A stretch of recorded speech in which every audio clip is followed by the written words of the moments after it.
Praise God, hallelujah. ನಜರೇತಿನ ಯೇಸು ಕ್ರಿಸ್ತ ನಾಮದಲ್ಲಿ ಪ್ರಿಯ ದೇವಜನರೇ, ತಂದೆ ದೇವರು ನಿಮ್ಮ ಜೀವಿತದಲ್ಲಿ ಮಾಡುವ ಅದ್ಭುತ ಕಾರ್ಯಗಳನ್ನು, ಮಹಿಮೆಯ ಕಾರ್ಯಗಳನ್ನು, ಸೂಚಕ ಕಾರ್ಯಗಳನ್ನು, ಬಿಡುಗಡೆಯ ಕಾರ್ಯಗಳನ್ನು, ರಕ್ಷಣೆಯ ಕಾರ್ಯಗಳನ್ನು ನೋಡುವಾಗ ಬಹಳ ಸಂತೋಷ. ದೇವರು ತಾನೇ ನಿಮ್ಮನ್ನು ಸ್ವಸ್ಥ ಮಾರ್ಗದಲ್ಲಿ, ಸರಳ ಮಾರ್ಗದಲ್ಲಿ, ತನ್ನ ವಾಕ್ಯದ ಮಾರ್ಗದಲ್ಲಿ ನಡೆಸ್ತಾ ಇದ್ದಾನೆ. ಪವಿತ್ರಾತ್ಮ ದೇವ ನಿಮಗೆ ಸಂಪೂರ್ಣವಾಗಿ ಸಹಾಯ ಮಾಡ್ತಾ ಇದ್ದಾನೆ. ಮತ್ತು ಯೇಸು ಕ್ರಿಸ್ತನ ನಾಮದಲ್ಲಿ ಜಯ ಹೊಂದುತ್ತಾ ವೈರಿಯನ್ನು, ಸೈತಾನನನ್ನು, ಅವನ ಸಮಾಜವನ್ನು, ಅವನ ಸಾಮ್ರಾಜ್ಯವನ್ನು ತುಳಿದು ನೀವು ಜಯ ಹೊಂದುತ್ತಾ ಮುಂದೆ ಹೋಗುವುದನ್ನು ನೋಡುವಾಗ ಬಹಳ ಸಂತೋಷ. ದೇವರು ನಿಮ್ಮನ್ನು ಆಶೀರ್ವದಿಸಲಿ. ಮತ್ತೊಮ್ಮೆ ನಿಮಗೆ ಈ ಒಳ್ಳೆಯ ಕುರುಬ ಕಾರ್ಯಕ್ರಮಕ್ಕೆ ಸ್ವಾಗತ. ದೇವರು ಒಳ್ಳೆಯ ಕುರುಬನಾಗಿ ನಮ್ಮನ್ನು ನಡೆಸ್ತಾನೆ. ನಮಗೆ ಎಂದೆಂದಿಗೂ ಸಹಾಯಕನಾಗಿದ್ದಾನೆ. ಒಳ್ಳೆಯ ಕುರುಬ ಎಂದಿಗೂ ನಮ್ಮನ್ನು ಕೈ ಬಿಡುವುದಿಲ್ಲ. ಆತ ನಮ್ಮನ್ನು ಸಹಾಯ ಮಾಡುತ್ತಾನೆ.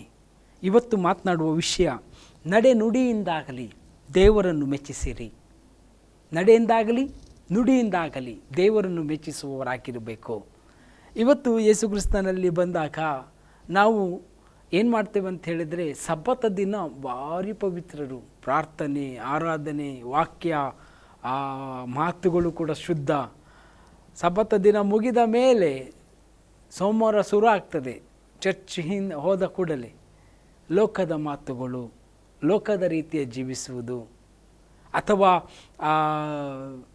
ಏನು ಹೇಳ್ತಾರೆ, ವಾಕ್ಯ ಇಲ್ಲ. ಇಲ್ಲಿ ಇದ್ದಂತಹ ವ್ಯಕ್ತಿ, ಪವಿತ್ರ ವ್ಯಕ್ತಿ, ಅಲ್ಲಿ ಹೋದ ಮೇಲೆ ಆ ವ್ಯಕ್ತಿಯ ಸ್ವಭಾವಗಳೇ ಬದಲು. ಮನೆಯಲ್ಲಿ ಏನಾದರೂ ಸಮಸ್ಯೆ ಇದೆಯಾ? ಚರ್ಚಲ್ಲಿ ಒಳ್ಳೆಯದಾಗ್ತದೆ, ಮನೆಗೆ ಹೋದರೆ ಸಮಸ್ಯೆ ಆಗ್ತದೆ ಅಂತ ಹೇಳಿದರೆ, ಏನಾದರೂ ಮನೇಲಿ ಏನಾದರೂ ಸಮಸ್ಯೆ ಇದೆಯಾ? ಮನೆಯಲ್ಲಿ ಏನು ಸಮಸ್ಯೆ ಇಲ್ಲ. ನನ್ನೊಳಗೆ, ನಮ್ಮಲ್ಲಿ ನಡೆನುಡಿಯಿಂದ, ಕ್ರಿಯೆಗಳಿಂದ ದೇವರನ್ನು ಮೆಚ್ಚಿಸುವವರಾಗಬೇಕು. ನಾವು ಇವತ್ತು ನಮ್ಮ ನಡೆ ನುಡಿ ಕ್ರಿಯೆಗಳು ಒಂದೇ ಆಗದಿದ್ದರೆ ನಾವು ನಮ್ಮನ್ನೇ ಮೋಸಗೊಳಿಸ್ಕೊಳ್ತೇವೆ, ಅಥವಾ ನಮ್ಮನ್ನೇ ಮೋಸಪಡಿಸ್ಕೊಳ್ತೇವೆ. ನಾವು ಯಾರನ್ನೂ ಮೋಸಪಡಿಸಲ್ಲ. ಸೇವಕರಿಗೆ ಮೋಸ ಆಗಲ್ಲ, ಉಳಿದವರು ಮೋಸ ಆಗಲ್ಲ. ನಾವು ಎಲ್ಲ ಜನರನ್ನು, ತುಂಬ ಜನರು ಹೇಗಿರ್ತಾರೆ ಅಂದರೆ ಬಹಳ ಶಾರ್ಪ್ ಮಾತನಾಡಿ ನೈಸ್ ಮಾಡುವುದು, ಮತ್ತು ಹಾಗೇ ಸ್ವಲ್ಪ ಅವ್ರು ಬೆನ್ನು ಹಾಕಿ ಹೋದರೆ ಸಾಕು, ಅವ್ರ ವಿಷಯದಲ್ಲಿ ಕೆಟ್ಟದಾಗಿ ಮಾತನಾಡುವುದು, ಕತ್ತಿ ಬೀಸುವಂಥದ್ದು, ಸುಳ್ಳು ಮಾತುಗಳನ್ನಾಡುವಂಥದ್ದು, ಎದುರುಗಡೆಯಲ್ಲಿ ಒಳ್ಳೆ ರೀತಿಯಲ್ಲಿ ಮಾತನಾಡಿ ನೈಸ್ ಮಾಡುವಂಥವರು, ಅವರು ಆ ವ್ಯಕ್ತಿ, ಆ ಕುಟುಂಬದವರು ಅವ್ರ ಹಿಂದೆ ಅಥವಾ ಹೋದ ಕೂಡಲೇ ನೋಡಿ, ಇದು ನಡೆ ನುಡಿ ಕ್ರಿಯೆಗಳಿಂದ ದೇವರಿಗೆ ಮೆಚ್ಚಿಸ್ತಾ ಇಲ್ಲ. ಕೆಲವರು ಬೀಡಿ, ಸಿಗರೇಟ್, ಸರಾಯಿ ಗುಪ್ತವಾಗಿ ಸ್ವೀಕರಿಸ್ತಾ ಇದ್ದಾರೆ. ಹೇಳುವಾಗ ನಾನು ದೇವರ ಮಗ, ನಾನು ಯೇಸು ಕ್ರಿಸ್ತನ್ನು ನಂಬಿದ್ದೇನೆ, ದೀಕ್ಷಾಸ್ನಾನ ತಗೊಂಡಿದ್ದೇನೆ. ಆದರೆ ನಡಿ ನುಡಿ ಕ್ರಿಯೆಗಳಲ್ಲಿ ಅದಿಲ್ಲ. ಎಲ್ಲವೂ ಕೆಟ್ಟ ಕುಡಿತದಲ್ಲಿ, ದ್ರವ್ಯ ವಸ್ತುಗಳಲ್ಲಿ ಆಸೆ, ಅದರಲ್ಲಿ ಮುಳುಗಿದ್ದಾರೆ. ಆದರೆ ಇದರಿಂದ ನೀನಿದ್ದರೆ ಬಿಡುಗಡೆ ಹೊಂದು. ಯೇಸು ಸ್ವಾಮಿ ಬರುವ ಸಮಯ ಹತ್ತಿರವಾಗಿದೆ. ಯೇಸು ಬರುವ ಸಮಯ ಹತ್ತಿರವಾಗಿರುವುದರಿಂದ ರ್ಯಾಪ್ಚರಲ್ಲಿ ಬಿಡಲ್ಪಡ್ತಿ. Very important. ಎತ್ತಲ್ಪಡುವ ಸಮಯದಲ್ಲಿ ಪರಿಶುದ್ಧನಾಗಿ ನೀನು ತಯಾರಾಗಿದ್ದು 5 ಶುದ್ಧ ಕನ್ನಿಕೆಯಂತೆ ನೀನು ಸಿದ್ಧನಾಗಿದ್ದರೆ ಮಾತ್ರ ನೀನು ಒಯ್ಯಲ್ಪಡ್ತಿ. ಬಿಟ್ಟರೆ ಎಲ್ಲವಾದರೆ ಬಿಡಲ್ಪಡುವಂಥ 100ಕ್ಕೆ 100 ಬಿಡಲ್ಪಡುವ ಚಾನ್ಸ್ಗಳಲ್ಲ, 100ಕ್ಕೆ 100 ಬಿಡಲ್ಪಡ್ತಿ. ಯಾಕಂದರೆ ವಾಕ್ಯ ಇದಕ್ಕೆ ಸಪೋರ್ಟ್ ಮಾಡಲ್ಲ. ಸ್ವಾಮಿ, ನಾನು ದೀಕ್ಷಾಸ್ಥಾನ ತಗೊಂಡಿದ್ದೇನೆ, ನಾನು ಸಭೆಗೆ ಹೋಗ್ತಾ ಇದ್ದೇನೆ, ಹಾಗಾದರೆ ನಿನ್ನ ಸ್ವಭಾವಗಳು ಬದಲಾಗಲಿಲ್ಲ ಆದರೆ? ಇಸ್ಕರಿಯೋತ ಯೂರ್ತನು ಬಿಡಲ್ಪಟ್ಟನು ಒಂದೇ ಒಂದು ಕಾರಣಕ್ಕಾಗಿ. ಅವನು ದೀಕ್ಷಾಸ್ಥಾನ ತಗೊಂಡಿದ್ದನು, ಕರ್ತನ ಮೇಜಿಗೂ ಬರ್ತಾ ಇದ್ದನು, ಸಭೆಗೂ ಇದ್ದನು, ಯೇಸು ಸ್ವಾಮಿಯ ಜೊತೆಯಲ್ಲೇ ಇದ್ದನು. ಬಟ್ ಬಿಡಲ್ಪಟ್ಟದ್ದು ಒಂದೇ ಒಂದು, ಅವನ ನಡೆನುಡಿ ಕ್ರಿಯೆಗಳಲ್ಲಿ ಅವನು ಸರಿಪಡಿಸಿಕೊಳ್ಳಿಲ್ಲ. ಅವನ ಕ್ರಿಯೆಗಳು, ಅವನ ನಡೆನುಡಿ ದೇವರಿಗೆ ಮೆಚ್ಚುಗೆ ಆಗಿರಲಿಲ್ಲ. ಅದಕ್ಕೆ ಅವನು ಬಿಡಲ್ಪಟ್ಟನು ಅಷ್ಟೇ. ಶಿಷ್ಯತ್ವವು ಕಳೆದುಕೊಂಡನು. ಮತ್ತು ಕೆಲವರು ಇದ್ದಾರೆ, ಕುಟುಂಬ ಜೀವಿತ ವೆರಿ ಇಂಪಾರ್ಟೆಂಟ್. ಗಂಡ ಹೆಂಡತಿ ಅನ್ನುವುದು ಆ ದೇವರು ಒಂದುಗೂಡಿಸುವುದು, ಮನುಷ್ಯರಾಗಲಿಸಬಾರದು.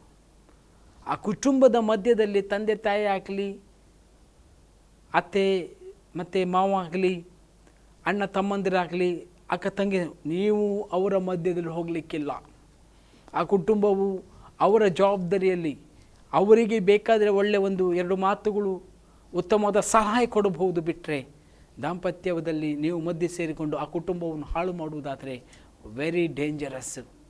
ಅಷ್ಟೇ ಅಲ್ಲ, ಗಂಡ ಹೆಂಡತಿಗೆ ನಾನು ಹೇಳುವಂಥದ್ದು, ನೀವು ಇಬ್ಬರು ಒಂದೇ ದೇಹವಾಗಿದ್ದೀರಿ, ಒಬ್ಬರನ್ನೊಬ್ಬರು ಅಗಲಿ ಇರಬಾರ್ದು. 2ನೇದು, ನಿಮ್ಮ ಮಧ್ಯದಲ್ಲಿ ಏನಾದರೂ ಜಗಳ, ಏನಾದರೂ ಕಲಹಗಳಿದ್ರೆ ಸರಿಪಡಿಸ್ಕೊಳ್ರಿ. ಗಂಡ ಹೆಂಡತಿಯನ್ನು ಗೌರವಿಸಲಿ, ಹೆಂಡತಿ ಗಂಡನನ್ನು ಗೌರವಿಸಿ.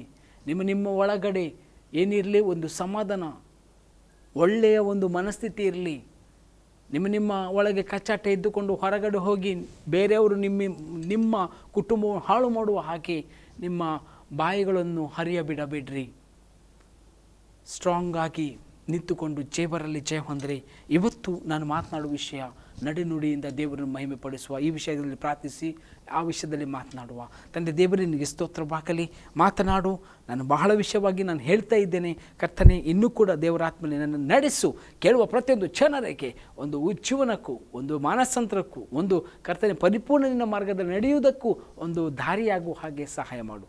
ಕೇಳಿದ್ದವರು, ಯೇಸುವಿನಲ್ಲಿ ಎಂಥ ಸುಂದರ ಮಾರ್ಗ, ಯೇಸುವಿನ ಮಾರ್ಗದಲ್ಲಿ ನಡೆಯಬೇಕಂತ ಹೇಳುವ ಆ ಒಂದು ಆಸೆ, ಆಸಕ್ತಿ ಅವರಲ್ಲಿ ಉಂಟಾಗಲಿ ಅಂತ ಬೇಡ್ತೇನೆ.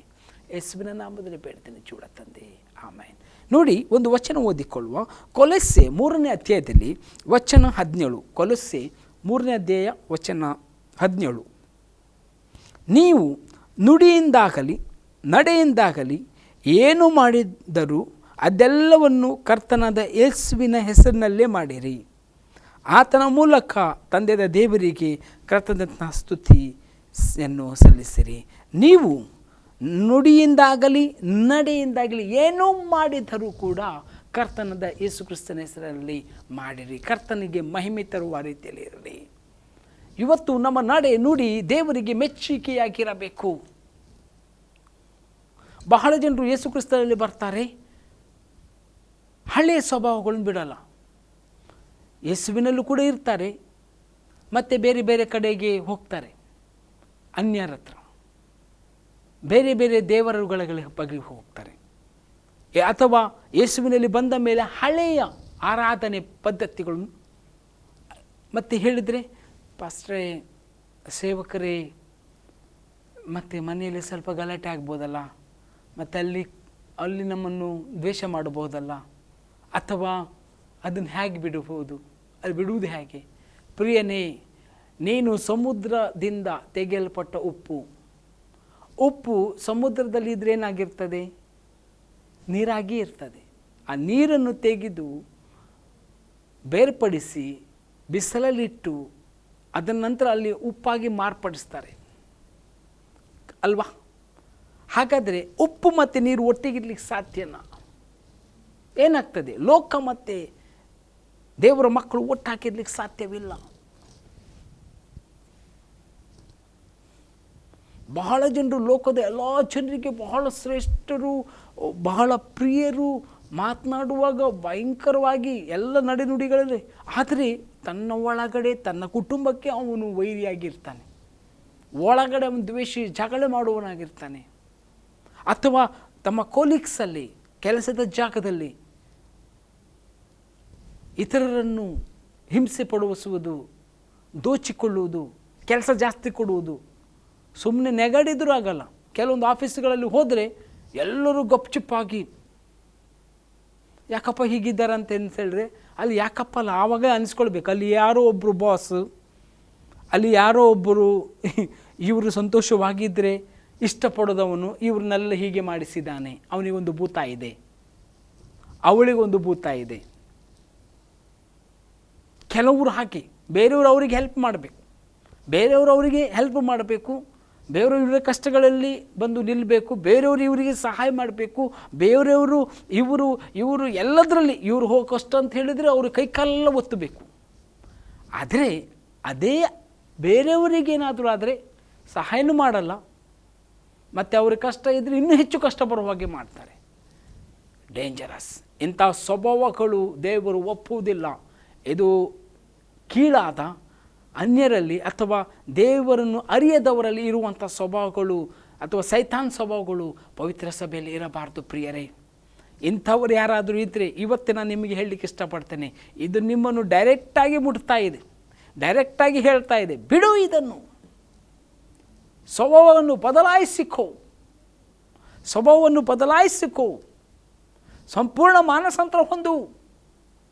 ರ್ಯಾಪ್ಚರ್ ಆಗುವುದಿಲ್ಲ, ಈ ಸ್ವಭಾವದವರು ರ್ಯಾಪ್ಚರ್ ಆಗುವುದಿಲ್ಲ. ಅದಕ್ಕೆ ನೋಡಿ, ನಿಮಗೆ ನಾನು ಹೇಳಲಿಕ್ಕೆ ಇಷ್ಟಪಡ್ತೇನೆ, 2 ಪೂರ್ವ ವೃತ್ತಾಂತಗಳಲ್ಲಿ, 2 ಕ್ರಾನಿಕಲ್ಸ್ ಅದರಲ್ಲಿ 31ನೇ ಅಧ್ಯಾಯದಲ್ಲಿ ವಚನ ನಾನು 20ರಿಂದ ಓದ್ತೇನೆ.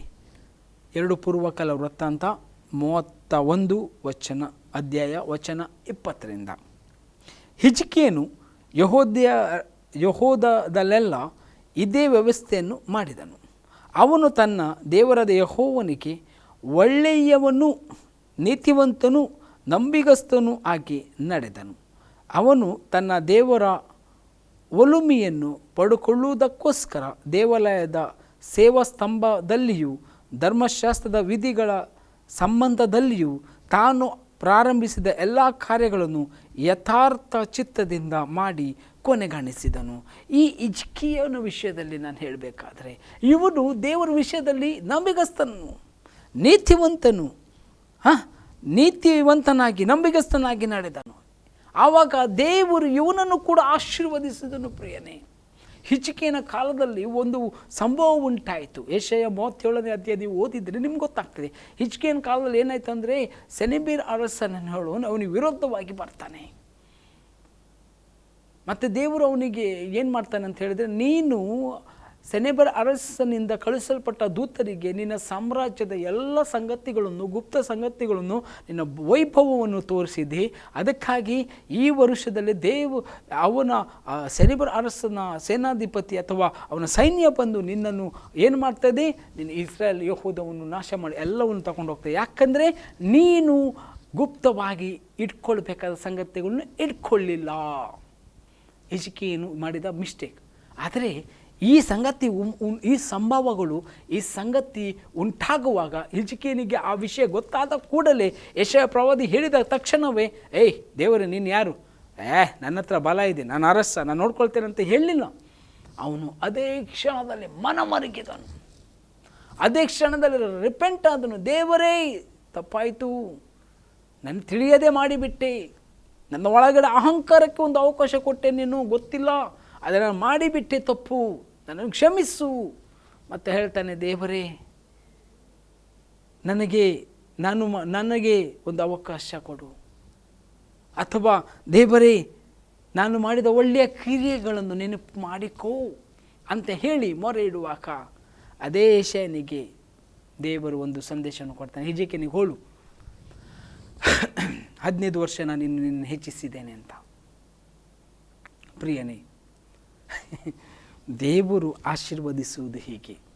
ನಾವು ಒಳ್ಳೆಯದನ್ನು ಮಾಡುವಾಗ ಎಂದಿಗೂ ನಾವು ಬಿದ್ದು ಹೋಗುವುದಿಲ್ಲ. ಯಾವಾಗಲೂ ಒಳ್ಳೆಯದನ್ನು ಮಾಡುವುದರಲ್ಲಿ ನಾವು ಆಸಕ್ತರಾಗಿರಬೇಕು. ನೀನು ಒಳ್ಳೆಯದನ್ನು ಮಾಡ್ತಿರುವಾಗ ನಿನಗೆ ನಷ್ಟ ಆಗ್ತಾ ಇರಬಹುದು, ಆದರೆ ನೀನು ಒಳ್ಳೆಯದನ್ನು ಮಾಡ್ತಾ ಹೋಗು. ನಾನು ಹೇಳ್ತಾ ಇದ್ದೇನೆ, ದೇವರು ನಿನಗೆ ಒಳ್ಳೆಯದನ್ನೇ ಹಿಂತಿರುಗಿ ಬರಮಾಡಿಸ್ತಾನೆ. ನೀನೇನನ್ನು ಬಿತ್ತುತ್ತೀಯೋ ಅದನ್ನು ಕೊಯ್ತಿ. ನಿನ್ನ ನಡೆ, ನುಡಿ, ಕ್ರಿಯೆ ಒಳ್ಳೆಯದಾಗಿರಲಿ ಪ್ರಿಯನೇ. ಖಾಲಿ ಮನುಷ್ಯರಿಗೆ ಮೆಚ್ಚಿಸುವ ರೀತಿಯಲ್ಲಿ ಮನುಷ್ಯರು ನೋಡುವಾಗ ಮಾತ್ರ ನಾನು ಒಳ್ಳೆಯ ರೀತಿಯಲ್ಲಿ, ಮನುಷ್ಯರು ನೋಡುವಾಗ ನಿನ್ನ ಸ್ವಭಾವಗಳು ಅದ್ಭುತ, ಯಾರು ನೋಡಲಿಲ್ಲ ಅಥವಾ ಯಾರು ಇಲ್ಲ, ನೀನು ಏಕಾಂಗಿಯಾಗಿರುವಾಗ ನಿನ್ನ ಸ್ವಭಾವವು ನಿನ್ನ ಕುಟುಂಬದಲ್ಲಿ ಅಥವಾ ನಿನ್ನ ಕೆಲಸದಲ್ಲಿ ಅಥವಾ ನಿನ್ನ ಎಲ್ಲ ಕಾರ್ಯಗಳಲ್ಲಿ, ಬಿಸ್ನೆಸ್ಗಳಲ್ಲಿ ನಿನ್ನ ಸ್ವಭಾವವು ಬೇರೆ ರೀತಿಯಾಗಿದ್ದರೆ, ನಿನ್ನ ಸ್ವಭಾವವು ವ್ಯತಿರಿಕ್ತವಾಗಿದ್ದರೆ ಅದು ಬೇರೆಯವರಿಗೆಲ್ಲ ನೀನು ಮೋಸ ಮಾಡ್ತಿರುವುದು, ನಿನ್ನನ್ನೇ ಮೋಸ ಮಾಡಿಕೊಳ್ತಿ. ತುಂಬ ಜನರು ಪ್ರಾರ್ಥನೆ ಮಾಡಲ್ಲ, ವಾಕ್ಯ ಓದಲ್ಲ. ಚರ್ಚಲ್ಲಿ ಬಂದರೆ ಪಟಪಟನೆ ವಾಕ್ಯ ತೆಗೆದು ಬೇಗನೆ ಓದಿ ಎಲ್ಲರೂ ಹೇಳ್ತಾರೆ, ವಾವ್ ಎಷ್ಟು ಚೆನ್ನಾಗಿ ಓದ್ತಾಳೆ, ಎಷ್ಟು ಚೆನ್ನಾಗಿ ಓದ್ತಾನೆ, ಎಷ್ಟು ಚೆನ್ನಾಗಿ ಆರಾಧನೆ ಮಾಡ್ತಾನೆ, ಎಷ್ಟು ಚೆನ್ನಾಗಿ ಸ್ತುತಿ ಮಾಡ್ತಾನೆ. ಆದರೆ ನಿಜ ಜೀವಿತದಲ್ಲಿ ಅವನ ಉಳಿದ ದಿನಗಳಲ್ಲಿ ಹಾಗಿಲ್ಲ ಅವನು. ಆವಾಗ ನೀನು ಯಾರನ್ನು ಮೋಸ ಮಾಡಿಸ್ತಿ, ಯಾರನ್ನು ನೀನು ಮೋಸಪಡಿಸ್ತಾ ಇದ್ದಿ. ಗುಪ್ತವಾಗಿ ಕೆಲವೊಂದು ಸಲ ಅಥವಾ ಗುಪ್ತವಾಗಿ ಫೋನಲ್ಲಿ ಕೆಟ್ಟ ಸಂಗತಿಗಳು ನೋಡುವುದು, ಸಿನಿಮಾಗಳನ್ನು ನೋಡುವುದು, ಬೇಡವಾದ ಸಂಗತಿಗಳನ್ನು ಹೆಚ್ಚು ಸಮಯ ಕೊಡುವುದು. ಆದರೆ ನಿನ್ನ ಶರೀರ ಒಪ್ಪುವುದಿಲ್ಲ, ಮನಸ್ಸು ಕೂಡ ಒಪ್ಪುವುದಿಲ್ಲ. ಅದು ಮಾಡಬೇಡ ಅಂತ ಹೇಳಿದರೂ ಕೂಡ ಅದನ್ನೇ ಮಾಡ್ತಾ ಇದ್ದಿ. ನಿನ್ನ ನಡೆ ನುಡಿಯಿಂದ ದೇವರನ್ನು ಮೆಚ್ಚಿಸಬೇಕು. ಅದು ಯಾಕೆ ನಿನ್ನ ಜೀವಿತದಲ್ಲಿ ನೀನು ಓವರ್ಕಮ್ ಆಗ್ತಾ ಇಲ್ಲ, ಯಾಕೆ ಈ ಪ್ರಾಬ್ಲಮ್ ನಿನ್ನ ಜೀವಿತದಲ್ಲಿ ಆಗ್ತಾ ಇದೆ ಅಂತ ಹೇಳಿದರೆ ಒಂದೇ ಕಾರಣ ಪ್ರಿಯನೇ, ನೀನು ವಾಕ್ಯ ಓದ್ತಾ ಇಲ್ಲ. ನೀನು ಹೆಚ್ಚು ವಾಕ್ಯ ಓದು, ಅದನ್ನು ಮೆಡಿಟೇಟ್ ಮಾಡು, ದೇವರ ಪ್ರೀತಿಯನ್ನು ಸವಿದು ನೋಡು, ಅದರ ರುಚಿಯನ್ನು ನೋಡು. ಆ ರುಚಿಗೆ ನೀನು ಬಂದರೆ ನಿನ್ನನ್ನು ಮತ್ತೆ ಯಾರು ಕಟ್ಟಿ ಹಾಕಲಿಕ್ಕಾಗಲ್ಲ. ಆ ಒಂದು ಆಶೀರ್ವಾದದಾಯಕವಾದಂಥ ಅಥವಾ ಭವ್ಯವಾದಂಥ ಅಥವಾ ಸುಂದರವಾದಂಥ ಒಂದು ಜೀವಿತಕ್ಕೆ ಅಥವಾ ಆತ್ಮಿಕ ಲೋಕಕ್ಕೆ ನೀನು ಪಾದಾರ್ಪಣೆ ಮಾಡ್ತೀಯ. ಅಷ್ಟೆಲ್ಲ ನಿನ್ನ ಲೆವೆಲ್ ಚೇಂಜ್ ಆಗ್ತದೆ. ನೋಡಿ, ಪ್ರೊವರ್ಬ್ಸಲ್ಲಿ ಜ್ಞಾನೋಕ್ತಿ 3ನೇ ಅಧ್ಯಾಯದಲ್ಲಿ 6ನೇ ವಚನ, ನಿನ್ನ ಎಲ್ಲ ನಡವಳಿಕೆಯಲ್ಲಿ ಆತನ ಚಿತ್ತಕ್ಕೆ ವಿಧೇಯನಾಗಿರು, ಆತನೇ ನಿನ್ನ ಮಾರ್ಗಗಳನ್ನು ಸರಕ ಮಾಡುವನು. ವಿಧೇಯನಾಗಿರು. ಈ ವಿಧೇಯತೆ ಅಂದರೆ ಭಾರಿ ಪ್ರಾಬ್ಲಮ್. ಮನೆಯಲ್ಲಿ ಒಂದು ಸ್ವಲ್ಪ ಲೋಟ ತೊಳಿ, ನೀನು ತಿಂಡಿ ತಿಂದಮೇಲೆ ನಿನ್ನ ಪ್ಲೇಟ್ ತೊಳಿ ಅಂತ ಹೇಳಿದರೆ, ಅಮ್ಮ ಯಾರು ನನಗಾಗಲ್ಲ, ನಾನು ಬಿಡಲ್ಲ. ಮನೆ ಕೆಲಸ ಮಾಡು, ಸ್ವಲ್ಪ ಒರೆಸು, ಕ್ಲೀನ್ ಮಾಡು, ಸಭೆಗೆ ಬಂದರು 4 ಚೇರಿಡು, ನಿನಗೇನೆಲ್ಲ ಮಾಡಲಿಕ್ಕೆ. ವಾಕ್ಯಕ್ಕೆ ವಿಧೇಯನಾಗು. ನಾನು ಯಾಕೆ ವಿಧೇಯನಾಗಬೇಕು? ಈ ರೀತಿಯಾಗಿ ನಾನು ಹೇಳ್ತೇನೆ, ನೀನು ವಿಧೇಯನಾದರೆ ಏನಾಗ್ತದೆ ಅಂತ ಹೇಳಿದರೆ, ಇಲ್ಲಿ ನೋಡಿ, ನಿನ್ನ ಎಲ್ಲ ನಡವಳಿಕೆಯಲ್ಲಿ ಆತನ ಚಿತ್ತಕ್ಕೆ ವಿಧೇಯನಾಗಿರು. ವಿಧೇಯತೆಯಲ್ಲಿ ಬ್ಲೆಸ್ಸಿಂಗ್ ಉಂಟಾಗ್ತದೆ, ಆಶೀರ್ವಾದ ಬರ್ತದೆ. ನಿನ್ನ ಒಳಗಡೆ ಬರುವಂಥ ನೋಡು, ವೈರಿಗಳು ಅಂದರೆ ನೀನು ಎನ್ಸ್ಕೊಳ್ಬೋದು, ಒಂದೇ ಬಾರಕದಿಂದ ಬರ್ಬೋದು, ಹೀಗೆ ಬರ್ಬೋದು, ಹಾಗೆ ಆಗಲ್ಲ. ಸಮಸ್ಯೆಗಳಿಗೆ, ವೈರಿಗಳಿಗೆ ಹಲವಾರು ಲಕ್ಷಾನುಲಕ್ಷ ಮಾರ್ಗಗಳು ಇವೆ ಒಳಗಡೆ ಬರಲಿಕ್ಕೆ ನಮಗೆ ವಿರೋಧವಾಗಿ. ಅದನ್ನೆಲ್ಲವೊಂದಿಂದ ನೀನು ಜಯ ಹೊಂದಬೇಕಾದರೆ ನೀನು ದೇವರ ವಾಕ್ಯಕ್ಕೆ, ದೇವರ ಚಿತ್ತಕ್ಕೆ ವಿಧೇಯನಾಗಿರಬೇಕು. ಯೋಸೆಫನು ಜಯ ಹೊಂದಿದ್ದು ವಿಧೇಯತೆಯಿಂದಲೇ, ದಾವೀದನು ಅರಸನಾಗಿದ್ದು ವಿಧೇಯತೆಯಿಂದಲೇ, ಮೋಶೆಯು ದೊಡ್ಡ ಸೈನ್ಯವನ್ನು ನಡೆಸಿದ್ದು ವಿಧೇಯತೆಯಿಂದಲೇ, ಯೆಹೋಶುವನು ಜಯವನ್ನು ಹೊಂದಿದ್ದು ವಿಧೇಯತೆಯಿಂದಲೇ, ದಾನಿಯೇಲನು ಜಯವನ್ನು ಹೊಂದಿದ್ದು ವಿಧೇಯತೆಯಿಂದಲೇ. ದಾನಿಯೇಲನು ಹಸುವೆಯಲ್ಲಿದ್ದಂಥ ಸಿಂಹಗಳು 300-400 ಸಿಂಹಗಳು ಇರ್ಬೋದು, ಗೊತ್ತಿಲ್ಲ, ಆ ಒಂದು ಇದರಲ್ಲಿ ಹಾಕಿಬಿಟ್ರು.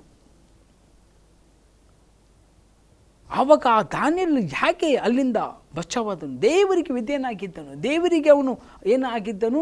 ದೇವರಿಗೆ ಕೂಡ ಮೆಚ್ಚುಗೆಯನ್ನಾಗಿ ಜೀವಿಸ್ತಾ ಇದ್ದನು.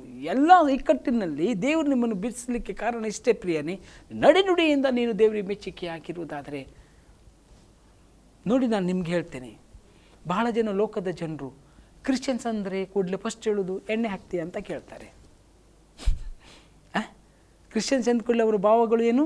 ಎಣ್ಣೆ ಹಾಕುವವರು, ಕೆಟ್ಟ ಕೆಲಸ ಮಾಡುವವರು, ಅಥವಾ ಕೆಲಸ ಅಂದರೆ ಕೆಟ್ಟ ಕೆಲಸ ಅಂದರೆ ಈ ಕೊಲೆ ಸುಲಿಗೆ ಅಂತಲ್ಲ ನಾನು ಹೇಳುವುದು. ಈ ವ್ಯಾಭಿಚಾರದಲ್ಲಿ ಸ್ತ್ರೀಯರು ಕೆಟ್ಟದ್ದು ಇರುವವರು, ಅಥವಾ ಇವರು ಯಾವಾಗಲೂ ಎಣ್ಣೆ ಹಾಕ್ತಾ ಇರುವುದು, ಇವರು ತಿನ್ನುವುದು ಮಾಂಸ, ಹಂದಿ ಮಾಂಸ, ಹಂದಿ ಅಂಥೇಳಿ. ಮತ್ತು ಈ ಮಾಂಸದಲ್ಲಿ ನಾನು ಏನು ಹೇಳಲ್ಲ, ಮನುಷ್ಯ ಏನು. ಆದರೆ ಅವರ ಮೊದಲು ಅವರಿಗೆ ಬರುವುದು ಏನಂದರೆ, ಕ್ರಿಶ್ಚಿಯನ್ಸ್ ಅಂದರೆ ಪಾರ್ಟಿ ಮೋಜು ಮಸ್ತು ಮಾಡಲಿಕ್ಕೆ ಬಹಳ ಒಂದು, ಮತ್ತು ಮಾಡರ್ನ್ ಲೈಫ್ ಜೀವಿಸುವವರು. ಅವರ ಮನೆಯಲ್ಲಿ ಎಲ್ಲವೂ ಒಂದು ರೀತಿ ಅಂದರೆ ಈ ಸಿನಿಮಾ ರೀತಿಯಲ್ಲಿ ಇರುವ ರೀತಿಯಲ್ಲಿ, ಆಯಿತಾ, ಆ ರೀತಿಯಾಗಿ ಊಹಾಪೋಹಗಳು ಕೆಲವರು ಕುಟುಂಬಗಳಲ್ಲಿ ಉಂಟು, ಅನ್ಯರಲ್ಲಿ ಉಂಟು ಕೆಲವೊಂದು ಸಲ. ಆದರೆ ಅದೆಲ್ಲ ಮುರಿದು ಹಾಕಲಿಕ್ಕೆ, ಅದರಿಂದೆಲ್ಲ ನಾವು ಹೊರಗೆ ಬರಬೇಕಾದ್ರೆ, ಅವರಿಗೆ ಅದರಿಂದ ಹೊರಗೆ ತರಬೇಕಾದರೆ ನಾವು ನಡೆ ನುಡಿ ಕ್ರಿಯೆಗಳಲ್ಲಿ ಕ್ರಿಸ್ತನಿಗೆ ಮೆಚ್ಚುಗೆ ಆದವರಾಗಿರಬೇಕು. ಕ್ರಿಶ್ಚಿಯನ್ ಅಂದರೆ ಎಣ್ಣೆ ಕುಡಿಯುವವರಲ್ಲ, ಕ್ರಿಶ್ಚಿಯನ್ ಅಂದರೆ ಮೋಜು ಮಸ್ತು ಮಾಡುವವರಲ್ಲ, ಕ್ರಿಶ್ಚಿಯನ್ ಅಂದರೆ ಪರಿಶುದ್ಧ ಜನಾಂಗ. ಅಂದರೆ ಆತ್ಮಿಕ ಯೆಹೂದ್ಯರಾದಂಥ ನಾವುಗಳು, ಆತ್ಮಿಕ ಇಸ್ರೇಲ್ ಆದ ನಾವುಗಳು ಎಲ್ಲ ಜನರಿಗೆ ನಾವು ತೋರಿಸಿಕೊಡಬೇಕು. ಲೋಕಕ್ಕೆ ತೋರಿಸಿಕೊಡ್ಬೇಕು. ಇವರು ಪ್ರಾರ್ಥನಾ ವ್ಯಕ್ತಿಗಳು, ಇವರು ಆರಾಧನೆ ಮಾಡುವವರು, ಇವರು ಜೀವ ಸ್ವರೂಪನಾದ ದೇವರನ್ನು ಆರಾಧಿಸುವವರು. ಈ ಲೋಕಕ್ಕೆ ಇವರು ನೀತಿವಂತರು, ಯಾಜಕವಂಶಸ್ಥರು, ಇವರು ಈ ಲೋಕಕ್ಕೆ ಶುಭವನ್ನು ನುಡಿಯುವವರು. ಇವರ ಮೂಲಕವೇ ದೇವರು ನಮ್ಮನ್ನು ಆರೋಗ್ಯದಲ್ಲಿ ನಡೆಸಿದಂಥ ಜನಾಂಗಗಳಿಗೂ ಗೊತ್ತಾಗಬೇಕು. ಅದಕ್ಕೆ ನಾನು ಹೇಳ್ತಿರುವುದು, ನಮ್ಮ ನಡೆ ನುಡಿ ಮುಖ್ಯ. ಇವತ್ತು ಬಹಳ ಜನ ದೇವರ ಕಡೆಗೆ ಬರಲ್ಲ. ಕಾರಣ ಏನು ಗೊತ್ತಾ? ಅವನು ಯೇಸು ಅಂತಾನೆ ಮಾರಾಯ. ಮಾರ್ಗ ಒಂದು ಸ್ವಲ್ಪ ಬಿಟ್ಕೊಡುವುದಿಲ್ಲ, ಮನೆಯಿಂದ ಸ್ವಲ್ಪ ನೀರು ಹೋಗ್ಲಿಕ್ಕೆ ಬಿಡಲ್ಲ, ಆಚೆ ಈಚೆ ಹೋಗುವಾಗ ಬೈತಾ ಇರ್ತಾನೆ. ನಮ್ಮನೆ ನಾಯಿ ಹೋದರೆ ಅವ್ರ ಮನೆಯಿಂದ ವಾಪಸ್ ಬರಲ್ಲ, ಕೋಳಿ ಹೋದರೆ ಬರಲ್ಲ, ಬೆಕ್ಕು ಹೋದರೆ ಬರಲ್ಲ. ಅವರು ಮಾತನಾಡಲ್ಲ, ಯಾವಾಗಲೂ ಅಂತ ಇರ್ತಾರೆ. ಪ್ರೀತಿ ಇಲ್ಲ ಅವರಲ್ಲಿ. ಹಾಗಾದರೆ ನಡಿ ನುಡಿ ಕ್ರಿಯೆಗಳಿಗೆ ಕ್ರಿಸ್ತನಿಗೆ ನಾವು ಎಲ್ಲಿ ಸಾಕ್ಷಿ ಕೊಡ್ತಾ ಇದ್ದೇವೆ? ಇದರ ಮೂಲಕವಾಗಿ ದೇವರ ಕಡೆಗೆ ಬರುವವರು ಬರ್ತಾ ಇಲ್ಲ. ಕಾರಣ ಯಾರು ಹೇಳ್ತಾರೆ? ಕ್ರಿಶ್ಚಿಯನ್ಸ್ ಅಂತ ಹೇಳಿಕೊಂಡು. ಲೋಕದ ಕ್ರಿಶ್ಚಿಯನ್ಸ್ ಬಿಡಿ, ಆತ್ಮಿಕ ಇಸ್ರೇಲ್ ಆದವರು ನಾನು ಕೇಳ್ತಿದ್ದೀನಿ. ಆತ್ಮಿಕ ಯಹೋದ್ಯರಾಗಿರುವವರು, ನಾವು ಕಾಶೆ ಪಟ್ಟವರು, ಯೇಸು ಕ್ರಿಸ್ತನಲ್ಲಿ ದೀಕ್ಷಾಸ್ನಾನ ಹೊಂದಿ ಪಾಪ ಪಶ್ಚಾತ್ತಾಪ ಪಟ್ಟು ದೇವರ ರಾಜ್ಯಕ್ಕೆ ಇಸ್ರೇಲ್ ಎಂಬ ಮರಕ್ಕೆ ಕಷೆ ಕಟ್ಟಲ್ಪಟ್ಟವರಾದಂಥ ನಾವುಗಳು ಹೇಗೆ ಜೀವಿಸಬೇಕು? ಇತರರಿಗೆ ಮಾತಾಡಿ. ನಾನು ಮೊನ್ನೆ ಒಂದು ಕಡೆಯಲ್ಲಿ ಹೋಗಿದ್ದೆ. ಸತ್ಯ ಹೇಳ್ತೇನೆ, ನನಗೆ ಬಹಳ ದುಃಖವಾಯಿತು. ಒಂದು ಅಜ್ಜಿ ಇದ್ದರು. ಅವ್ರು ಯಾರು ಗೊತ್ತಾ? ದೇವರ ಮಗಳು. ನಾನು ಹೋದ ಕೂಡಲೇ ಅವರು ಅಪ್ಪಿಕೊಂಡು, ಅಯ್ಯೋ ಮಗನೇ ನೋಡ್ಲಿಕ್ಕೆ ಬಂದೆ ಅಂತ. ನಮಗೆ ತುಂಬ ದೂರ ಅದು, ಆಯಿತಾ. ಆ ಮಾರ್ಗದಲ್ಲಿ ಹೋಗುವಾಗ ನನಗೊಂದು ಪರಿಚಯ ಇದ್ದಾರೆ, ಕುಟುಂಬಸ್ಥರು, ದೇವರ ಮಕ್ಕಳ ಮನೆ ಅಂತ ನಾನು ಹೋದೆ. ಅವರು ಅಪ್ಪಿಕೊಂಡು ಕಣ್ಣೀರಿಟ್ಟು, ಯಾರು ಬರಲ್ಲ ನಾನು ನೋಡಲಿಕ್ಕೆ, ನನ್ನ ಮಕ್ಕಳು ಕೂಡ ಸರಿ ನೋಡ್ತಿಲ್ಲ, ಎಲ್ಲ ದೇವ್ರ ಮಕ್ಕಳೇ, ಯಾರು ಚರ್ಚಿನವರು ಕೂಡ ಬರಲ್ಲ. ನಾನು ಇಲ್ಲಿ ಮನೆಯಲ್ಲಿದ್ದೇನೆ. ನಾನು ಹಿಂದಿನ ಕಾಲದಲ್ಲಿ ನಾನಿರುವ ಚರ್ಚಿನಲ್ಲಿ, ಮೊದಲು ನಾನು ಸಂಪ್ರದಾಯದಲ್ಲಿರುವ ಚರ್ಚ್, ಎಷ್ಟು ನನ್ನ ಕುಟುಂಬದವರು ಬರ್ತಾಯಿದ್ರು, ಇವರು ಬರ್ತಾಯಿದ್ರು, ಕಷ್ಟಕ್ಕೆ ಎಷ್ಟು. ಅದೇ ದೇವರ ಮಕ್ಕಳು ಮಾಡಬೇಕಾಗಿತ್ತು. ಅದು ದೇವರ ಮಕ್ಕಳು ಇಲ್ಲ. ದೇವರ ಮಕ್ಕಳು ಆದಿತ್ಯವರ ಚಪ್ಪಾಳಿ ಹೊಡೆಯುವುದು, ಆದಿತ್ಯವರ ಬ್ಲೆಸ್ಸಿಂಗ್ ತಗೊಳ್ಳುವುದು ಸಬ್ಬತ್ ದಿನ, ಮತ್ತು 6 ದಿನಗಳು ಇಲ್ಲ. ಇದು ದೇವರಿಗೆ ಮೆಚ್ಚುಗೆ ಆಗಲ್ಲ. ನಿಮ್ಮ ಊರಿನಲ್ಲಿ, ನಿಮ್ಮ ನೆರೆಹೊರೆಯವರಲ್ಲಿ, ನಿಮ್ಮ ಸಭೆಯಲ್ಲಿ ಯಾರಾದರೂ ಸಭಾಪಾಲಕರಿಗೆ ಗಮನಕ್ಕೆ ತನ್ನಿರಿ. ಅವರು ಹೇಳ್ರಿ, ಇಲ್ಲಿ ಒಬ್ಬರು ಹುಷಾರಿಲ್ಲ, ಸಭೆಯಲ್ಲಿ ಇವರು ಹುಷಾರಿಲ್ಲ, ಅವರಿಗೆ ಭೇಟಿ ಮಾಡಿರಿ. ಸ್ವಲ್ಪ ಒಂದು ಮನೆಯಲ್ಲಿ ಏನು ಕೆಲಸ ಇದೆ, ಮಾಡಲಿಕ್ಕೆ ಆಗ್ತಿಲ್ಲ, ಅವ್ರ ಮನೆಗೆ ಹೋಗಿ ಮೂಗು ತೀರಿಸ್ಕೊಂಡು, ಇಲ್ಲಿ ಯಾರು ಕೂತ್ಕೊಳ್ಳಿಕ್ಕಾಗಲ್ಲ, ಗಲೀಜಪ್ಪ, ಇವ್ರದ್ದು ಯಪ್ಪ ಅಂತ ಹೇಳೋಕ್ಕಿಂತ ಅಲ್ಲಿ ಹೋಗಿ ಕೂತ್ಕೊಂಡು ಆ ಮನೆಯನ್ನು ಸ್ವಲ್ಪ ಕ್ಲೀನ್ ಮಾಡಿ, ಅವರಿಗೆ ಸ್ವಚ್ಛತೆ ವಿಷಯದಲ್ಲಿ ಸ್ವಲ್ಪ, ಯಾಕಂದರೆ ಎಲ್ಲರೂ 5 ಬೆರಳು ಒಂದೇ ರೀತಿ ಇರುವುದಿಲ್ಲ. ಸ್ವಚ್ಛತೆ ವಿಷಯದಲ್ಲಿ ತಿಳಿಸಿ, ಆವಾಗ ಅವ್ರಿಗೆ ಗೊತ್ತಾಗ್ತದೆ, ಈ ಜೀವಿಸುವುದಂದರೆ ಬೇರೆ ಬೇರೆ ರೀತಿ ಇದೆ ಅಂತ. ಬಹಳ ಜನರಿಗೆ ಕ್ಲೀನ್ನೆಸ್, ಸ್ವಚ್ಛತೆ ವಿಷಯದಲ್ಲಿ ಏನೂ ಗೊತ್ತಿರುವುದಿಲ್ಲ. ಮನೆಯನ್ನು ಅಷ್ಟೆಷ್ಟು ಗಲೀಜು ಮಾಡಿ ಇಟ್ಕೊಳ್ತಾರೆ. ಆದರೆ ಅದನ್ನು ತಿಳಿಸಿಕೊಡಬೇಕು ಪ್ರೀತಿಯಿಂದ, ಪ್ರೀತಿಯಿಂದ, ನಮ್ಮ ನಡೆ ನುಡಿಯಿಂದ, ಹೀಗೆಲ್ಲ ಮಾಡಬೇಕು ಹಾಗೆ ಅಂತ ಹೇಳಿ ಪ್ರೀತಿಯಿಂದ. ಅದ ನಂತರ ಅಷ್ಟೇ ಅಲ್ಲ, ಯಾರಾದರೂ ರೋಗಿಗಳು ಇರುವುದಾದರೆ, ವಯಸ್ಸಾದವರು ಇರುವುದಾದರೆ, ವಾರಕ್ಕಾಗಲಿ ತಿಂಗಳಿಗಾಗಲಿ 15 ದಿನಕ್ಕೊಮ್ಮೆ ಭೇಟಿ ಮಾಡಿರಿ. ಅವರ ವಿಷಯದಲ್ಲಿ ಸ್ವಲ್ಪ ಕಾಳಜಿ ವಹಿಸ್ರಿ. ಅವರನ್ನು ಭೇಟಿ ಮಾಡಿ ಪ್ರೀತಿ ಕೊಡ್ರಿ. ನಿಮ್ಮ ನಡೆನುಡಿಗಳಿಂದ ನೀವು ಒಳ್ಳೆಯದನ್ನು ಬಿತ್ತಿರಿ. ಒಂದು ಹೋಗುವಾಗ ಸ್ವಲ್ಪ ಹಣ್ಣು ಹಂಪಲು ಅಥವಾ ಏನು ನಿಮಗೆ ಆಗ್ತದೋ, ಅಥವಾ ಒಂದು ಸಣ್ಣ 500 ರೂಪಾಯಿ ಕಾಣಿಕೆಯೋ ಅದು ಕೊಟ್ಟು ಬನ್ನಿರಿ, ಆಶೀರ್ವಾದ ಆಗ್ತದೆ. ನಾನು ಹೇಳುವಂಥದ್ದು ಇದು ಯಾಕೆ ಅಂತ ಹೇಳಿದರೆ, ಈ ಕಾರ್ಯಗಳದ್ದು, ಈ ನುಡಿ ಕ್ರಿಯೆಗಳನ್ನ, ಇದು ದೇವರಿಗೆ ಮೆಚ್ಚುಗೆ ಆದ ಕೆಲಸ. ಅದಕ್ಕೆ ಯೇಸು ಸ್ವಾಮಿ ಹೇಳ್ತಾರೆ, ಏನು ಹೇಳ್ತಾರೆ? ನೀನು ನೀತಿವಂತರಿಗೆ ಹೇಳ್ತಾರೆ, ಏನು ನೋಡಿಬೇಕಾದ್ರೆ ನಾನು ಇದನ್ನು ನಿಮಗೆ, ಯಾಕಂದರೆ ವಾಕ್ಯ ನೀವು ಓದಿ ತೋರಿಸ್ತೇನೆ ನೋಡಿ. ನೀತಿವಂತರಿಗೆ ಏನು ಹೇಳ್ತಾರೆ ಅಂತ ಹೇಳಿದ್ರೆ 25:34 ಮತ್ತಾಯ 25:34. ಆಗ ಅರಸನು ಬಲಗಡೆಯಲ್ಲಿರುವವರಿಗೆ, ನನ್ನ ತಂದೆ ಆಶೀರ್ವಾದ ಹೊಂದಿದವರೇ ಬನ್ನಿರಿ, ಲೋಕಾದಿಯಿಂದ ನಿಮಗೋಸ್ಕರ ಸಿದ್ಧ ಮಾಡಿದ ರಾಜ್ಯವನ್ನು ಸ್ವಾಸ್ಥ್ಯವಾಗಿ ತೆಗೆದುಕೊಳ್ಳಿರಿ. ನಾನು ಹಸಿದಿದ್ದೆನು, ನನಗೆ ಊಟ ಕೊಟ್ಟಿರಿ, ನಾನು ಬಾಯಾರಿದ್ದೆನು, ನನಗೆ ಕುಡಿಯುವುದಕ್ಕೆ ಕೊಟ್ಟಿರಿ, ನಾನು ಪರದೇಶಿಯಾಗಿದ್ದೆನು, ಸೆರೆಸಿಕೊಂಡ್ರಿ, ಬಟ್ಟೆಯಿಲ್ಲದವನಾಗಿದ್ದೆ, ನನಗೆ ಉಡುಪುವುದಕ್ಕೆ ಕೊಟ್ಟಿರಿ, ರೋಗದಲ್ಲಿ ಬಿದ್ದಿದ್ದೆನು, ನನ್ನನ್ನು ಆರೈಕೆ ಮಾಡುವುದಕ್ಕೆ ಬಂದಿರಿ, ಸೆರೆಮನೆಯಲ್ಲಿದ್ದೇನು ಬಿದ್ದಿದ್ದೇನು, ನಾನು ನೋಡುವುದಕ್ಕೆ ಬಂದಿದ್ದೀರಿ ಎಂದು ಹೇಳಿದನು. ಅದಕ್ಕೆ ನೀತಿವಂತರು, ಸ್ವಾಮಿ, ನೀನು ಯಾವಾಗ ಹಸಿದಿದ್ದನ್ನು ಕಂಡೆನು, ಊಟ ಇಲ್ಲದನ್ನು ಕೊಂಡೆನು, ಅಥವಾ ಯಾವಾಗ ನೀನು ಪರದೇಶಿ, ಯಾವಾಗ ಬಟ್ಟೆ ಇಲ್ಲದು, ಯಾವಾಗ ಅಥವಾ ಬಿದ್ದಿದ್ದನು, ಅಥವಾ ಸೆರೆಮನೆಯಲ್ಲಿ ಕಂಡು ಬಂದೆವು ಎಂದು ಉತ್ತರ. ಈ ರೀತಿ ಆಯಿತಾ. ನಾನು ಬೇಗ ಓದ್ತೇನೆ, ಸಮಯದ ಅಭಾವ ಇರುವುದರಿಂದ. ಆಗ ಅರಸನು, ನನ್ನ ಸಹೋದರರಲ್ಲಿ ಕೆಲವರನ್ನು ಕೇವಲ ಅಲ್ಪನಾದವನೊಬ್ಬನಿಗೆ ನೀನು ಏನೇನೋ ಮಾಡಿದೆಯೋ ಅದು ನನಗೆ ಮಾಡಿದ ಹಾಗಾಯಿತು. ದೇವರ ಮಕ್ಕಳ ನಡೆ ನುಡಿ ಕ್ರಿಯೆ ಅದು ಸೇವೆಯಲ್ಲಿ ತೋರಲ್ಪಡಬೇಕು, ಅದು ಕಾರ್ಯದಲ್ಲಿ ತೋರಲ್ಪಡಬೇಕು. ಆರಾಧನೆ ಮಾಡ್ತಿ, ಆರಾಧನೆ ಮಾಡುವಂಥ ನಿನ್ನ ಶಕ್ತಿ ಮನೆಯಲ್ಲಿ ಕೂಡ ಇರಬೇಕು, ಸಭೆಯಲ್ಲಿ ಇರಬೇಕು. ಅಷ್ಟೆಲ್ಲ ಆರಾಧಕನಾಗಿರುವಾಗ ನೀನು ಪ್ರಾರ್ಥನೆ ವ್ಯಕ್ತಿಯಾಗಿರಬೇಕು. ನಿನ್ನ ನಡೆ ನುಡಿ ಪ್ರೀತಿ ಕ್ರಿಯೆಗಳಲ್ಲಿ ಎಷ್ಟೋ ಜನ ಶ್ರೀಮಂತ ವ್ಯಕ್ತಿಗಳಿದ್ದಾರೆ, ಅವರ ಮಕ್ಕಳು ಬೆಳೆದು ಬಂದಿದ್ದಾರೆ ಸಭೆಯಲ್ಲಿ. ನಾನು ಹೇಳ್ತೇನೆ, ದಾಂಪತ್ಯ ಗಟ್ಟಿಯಾಗಿ ಉಳಿಸ್ಕೊಳ್ತಾ ಇಲ್ಲ. ಕಾರಣ ಏನು ಗೊತ್ತಾ? ಮನೆಯಲ್ಲಿ ತಂದೆ ತಾಯಿ ಜೀವಿತ ಸರಿಯಿಲ್ಲ, ಅದನ್ನು ನೋಡಿದ್ದಾರೆ. ಅವರು ಕೂಡ ಅದನ್ನೇ ತನ್ನ ಹೆಂಡತಿ ಮೇಲೆ ಅಪ್ಲೈ ಮಾಡ್ತಾ ಇದ್ದಾರೆ. ಹೆಂಡತಿ ಈಗ ಸರಿ, ಇದು ಏನು ಅವಳು ಒಂದು ಸಮಾಜವನ್ನು ಬಿಟ್ಟು ಬಂದಿರ್ತಾಳೆ, ಒಂದು ದೇಶವನ್ನು ಬಿಟ್ಟು ಬರ್ತಾ ಇದ್ದಾಳೆ, ಒಂದು ಊರನ್ನು ಬಿಟ್ಟು ಬಂದು ಇಲ್ಲಿ ಬರುವಾಗ, ಗಂಡನ ಮನೆಯಲ್ಲಿ ಬರುವಾಗ ವ್ಯತಿರಿಕ್ತವಾಗಿ ಅಷ್ಟೆಲ್ಲ ಗಂಡನ ಪ್ರೀತಿ ಬದಲಿಗೆ ನೋಡುವಂತಹ ಮುಖವೇ ಬೇರೆಯಾಗಿದ್ದರೆ, ನಾನು ನಿಮ್ಗೆ ಹೇಳ್ತೀನಿ, ನಿಮ್ಮ ನಡೆ ನುಡಿಯಲ್ಲಿ, ನಿಮ್ಮ ಕಾರ್ಯಗಳಿಂದಲೇ ನಿನ್ನ ಕುಟುಂಬವನ್ನು ನೀನು ವಾಡ್ಕೊಳ್ತಿ. ಅಷ್ಟೆಲ್ಲ ತಂದೆ ತಾಯಂದರೆ ನಿಮ್ಮ ಮನೆಯಲ್ಲಿ ನಿಮ್ಮ ಒಳಗಡೆ ಆಗುವಂಥ ಸಮಸ್ಯೆಗಳು ಸರಿಪಡಿಸ್ಕೊಂಡು ಮಕ್ಕಳಿಗೆ ಸರಿಯಾಗಿ ಕಲಿಸ್ರಿ. ಇಲ್ಲವಾದರೆ ಅವರ ಕುಟುಂಬ ಕಟ್ಟಲಿಕ್ಕೆ ಕಷ್ಟವಾಗ್ತದೆ. ಇದೆಲ್ಲ ಯಾಕೆ ಹೇಳ್ತಿದ್ದೀನಿ ಅಂದರೆ, ನಾವು ನಡೆ ನುಡಿ ಕ್ರಿಯೆಗಳಿಂದ, ಮಾತುಗಳಿಂದ ನಾವು ದೇವರಿಗೆ ಮೆಚ್ಚುಗೆಯಾಗಿ ನಡೆಯುವಾಗ ನಾನು ನಿಮಗೆ ಹೇಳಲಿಕ್ಕೆ ಇಷ್ಟಪಡ್ತೇನೆ, ಆಶೀರ್ವಾದವಾಗಿರ್ತೀರಾ. ಇಲ್ಲವಾದರೆ ನಿಮ್ಮ ಕುಟುಂಬ, ನಿಮ್ಮ ಜೀವಿತ ನಿಮ್ಮ ಕೈಯಲ್ಲಿ ಹೊಡ್ಕೊಳ್ತೀರ. ಯೇಸು ಸ್ವಾಮಿ ಏನು ಹೇಳಿದರೆ, ಕಷ್ಟಪಡುವವರಿಗೆ ಹೊರೆ ಹೊತ್ತು ನನ್ನ ಬಳಿಗೆ ಬಂದಿರಿ ಅಂತ. ನಾವು ಬಂದವರು ಸ್ವಸ್ಥತೆ ಹೊಂದ ಮೇಲೆ ಕಷ್ಟಪಡುವ ಹೊರೆ ಹೊತ್ತವರಿಗೂ ಕೂಡ ನಾವು ಸಹಾಯಕರಾಗಿ ದೇವರು ನಮ್ಮನ್ನು ಉಪಯೋಗಿಸುವಾಗ ಸ್ವಲ್ಪ ಸೇವೆ ಮಾಡುವ, ದೊಡ್ಡ ಸೇವೆ ಅಲ್ಲ, ಆದರೆ ಇನ್ನೂ ದೊಡ್ಡದು ಮಾಡಿರಿ. ದೇವರ ಆಶೀರ್ವಾದ ನಿಮಗಿದೆ. ಅದಕ್ಕಾಗಿ ನಿಮ್ಮ ನಡೆ ನುಡಿ ಕ್ರಿಯೆಗಳಲ್ಲಿ ನೀವು ಹಾಕಿದ್ದೀರಿ. ಯೇಸುವನ್ನು ಮೆಚ್ಚಿಸುವವರು ಸಭೆಗೆ ರೆಪ್ರೆಸೆಂಟೇಟಿವ್, ಅಂಬಾಸಡರ್ ಆಗಿ, ರಾಯಭಾರಿಗಳಾಗಿ, ಅಥವಾ ಲೋಕದ ಜನರಿಗೆ ಯೆಹೋವನ ಜನಾಂಗ, ಯೆಹೋವನ ಸ್ವಾಸ್ಥ್ಯ, ಯೆಹೋವನವರು, ಇವರು ದೇವರ ಮಕ್ಕಳು, ಭಯಪಡ್ರಿ, ಇವರು ಮುಂದೆ ಹೋಗಿ ನಿಲ್ಲಬೇಡಿ ಅಂತ ಹೇಳುವಂಥ ರೀತಿಯಲ್ಲಿ ನೀವು ಇದ್ದೀರೋ, ನಿಮ್ಮನ್ನೇ ನೀವು ಪರೀಕ್ಷೆ ಮಾಡಿಕೊಳ್ಳ್ರಿ. ದೇವರಿಗೆ ಸಾಕ್ಷಿ ನೀವೇ, ವಾಕ್ಯ ನೀವೇ, ದೇವರ ರಾಜ್ಯ ಸಾರಲ್ಪಡುವ ನಿಮ್ಮ ಮೂಲಕವೇ.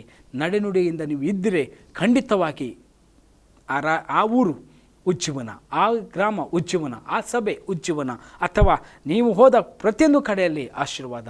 ದೇವರು ನಿಮ್ಮನ್ನು ಶುಭವಾಗಿ ನಡೆಸಲಿ. ಪ್ರಾರ್ಥಿಸುವ. ತಂದೆ ದೇವರೇ, ನನ್ನ ನಡೆ ನುಡಿ ಕ್ರಿಯೆ ಮಾತುಗಳು ನಿನ್ನ ಚಿತ್ತಕ್ಕೂ ನಿನ್ನ ರಾಜ್ಯಕ್ಕೂ ವಿರೋಧವಾದ ಸಂಗತಿಗಳು ಕೆಡವಲ್ಪಟ್ಟು ಕರ್ತನೆ ಕ್ರಮಪಡಿಸು.